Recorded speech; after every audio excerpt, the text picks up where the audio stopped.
matric পৰীক্ষাৰ বাবে যিখন কমিটি আছিল সেইখন কমিটিয়ে বিচাৰিছিলে নৱম শ্ৰেণীৰ পৰীক্ষাৰ ফলাফলৰ নম্বৰ আৰু দশম শ্ৰেণীৰ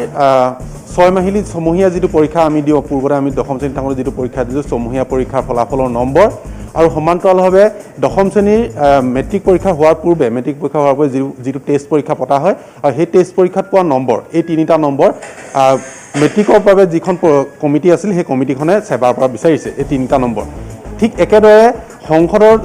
উচ্চতৰ মাধ্যমিক চূড়ান্ত পৰীক্ষাৰ ফলাফলৰ বাবে যিখন কমিটি গঠন কৰা হৈছিল সেই কমিটিখনে দশম শ্ৰেণীৰ পৰীক্ষাৰ নম্বৰ একাদশ শ্ৰেণীৰ পৰীক্ষাৰ নম্বৰ আৰু দ্বাদশ শ্ৰেণীৰ তেওঁলোকে যিসমূহ পৰীক্ষা পাতিছিলে ইউনিট টেষ্টেই হওক বা দ্বাদশ শ্ৰেণীৰ মূল পৰীক্ষা হোৱাৰ পূৰ্বে উচ্চতৰ মাধ্যমিক চূড়ান্ত পৰীক্ষা হোৱাৰ পূৰ্বে যিটো টেষ্ট পাতিছিলে এই টেষ্টৰ নম্বৰসমূহ আৰু লগতে যিসমূহ প্ৰেক্টিকেল তেওঁলোকে অনুষ্ঠিত কৰিছিলে সেই প্ৰেক্টিকেলৰ নম্বৰসমূহ তেওঁলোকে বিচাৰিছিল আৰু ইয়াৰ এই দুইখন কমিটিয়ে যেতিয়া নম্বৰসমূহ বিচাৰিলে নম্বৰসমূহ বিচাৰাৰ পিছতে সেৱাই সকলো বিদ্যালয়লৈ তেওঁলোকে জৰুৰী বাৰ্তা পঠাল ঠিক একেদৰে সংসদৰ পৰীক্ষা নিয়ন্ত্ৰক পংকজ বৰঠাকুৰেও সকলোলৈ এখনকৈ জৰুৰী বাৰ্তা পঠালে যে তেওঁলোকে সকলোবোৰ নম্বৰ দিব লাগে এইসকল ছাত্ৰ ছাত্ৰীয়ে উপযুক্ত নম্বৰ তেওঁলোকে লাভ নকৰে বা তেওঁলোকে ভাবি থকাৰ দৰে নম্বৰ লাভ নকৰে তেতিয়া কিন্তু এই গোটেই বিষয়টোৱে গৈ আদালতৰ মজিয়াৰ পোৱাৰ সম্ভাৱনাক আপুনি অস্বীকাৰ কৰিব এই মুহূৰ্তত নোৱাৰে বিশেষকৈ উচ্চতৰ মাধ্যমিকৰ ক্ষেত্ৰত ঠিক একেদৰে আপুনি যদি চায় মেট্ৰিকৰ ফলাফলৰ ক্ষেত্ৰত তেওঁলোকে নৱম শ্ৰেণীৰ যোৱা বছৰৰ নৱম শ্ৰেণীৰ পৰীক্ষাৰ নম্বৰ কেনেদৰে ৰাখিছিলে বা দশম শ্ৰেণীৰ ছমহীয়া পৰীক্ষাৰ ফলাফলৰ নম্বৰ কেনেদৰে ৰাখিছিলে সেই কথাটো কিন্তু আটাইতকৈ গুৰুত্বপূৰ্ণ বহু বিদ্যালয় আছে যিসমূহ বিদ্যালয় দশম শ্ৰেণীৰ ফলাফলৰ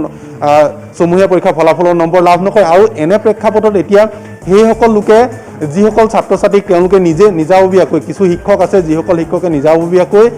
ছাত্ৰ ছাত্ৰীসকলক জানে তেওঁলোকৰ ক্লাছ টিচাৰ আছে সেই ক্লাছ টিচাৰসকলে ছাত্ৰ ছাত্ৰীসকলক জানে সেইসকল নম্বৰ সঠিকভাৱে দিব কিন্তু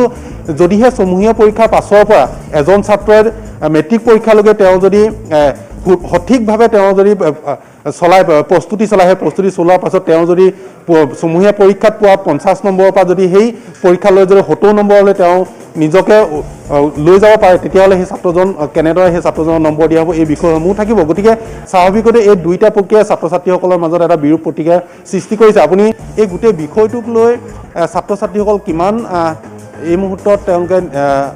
সন্তুষ্ট হয় সেই কথাটো যথেষ্টৰূপে সন্দেহৰ আৱৰ্তত থাকি যাব আৰু আমি এই মুহূৰ্তত কিছু সময় অপেক্ষা কৰিব লাগিব এই দুইখন কমিটিয়ে সেই নম্বৰসমূহ লোৱাৰ পাছত তেওঁলোকে কেনেদৰে গোটেই ইভালুৱেশ্যন প্ৰক্ৰিয়াটো তেওঁলোকে দিব বা কেনেদৰে কৰিব সেই সন্দৰ্ভত যেতিয়া ৰাজহুৱা কৰা হ'ব সেই ৰাজহুৱা কৰাৰ পাছত গোটেই বিষয়টো স্পষ্ট হৈ পৰিব কিন্তু এই মুহূৰ্তত এটা কথা ক'ব লাগিব যে তেওঁলোকে নৱম দশম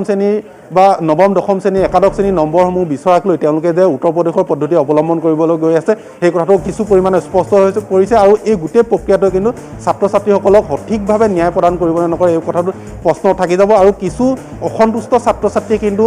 এই গোটেই বিষয়টোক লৈ ন্যায়ালয়ৰ যে মজিয়া নাপাবগৈ আপুনি সেই কথাটোক অস্বীকাৰ কৰিব बिदिब्ला दिनैनि भिडिअ बेखिनियानोसै आसा खालामो नोंथाङा भिडिअखौ नायनानै गासैखौबो बुजिबाय जानांगौ जुदि माबाफोर गोनो गोथो थाबावबायब्ला नोंथाङा कमेन्ट सेक्सनाव थांनानै सोंहरनो हागोन भिडिअखौ नायनानै मोजां मोनबायब्ला मोनसे लाइक खालामदो गाज्रि मोनबायब्ला डिसलाइक खालामदो आरो जुदि चेनेलाव गोदान नायगासिनो दंब्ला अन्नानै चेनेलखौ साबस्क्राइब खालामनानै लानोबो दाबावगारदो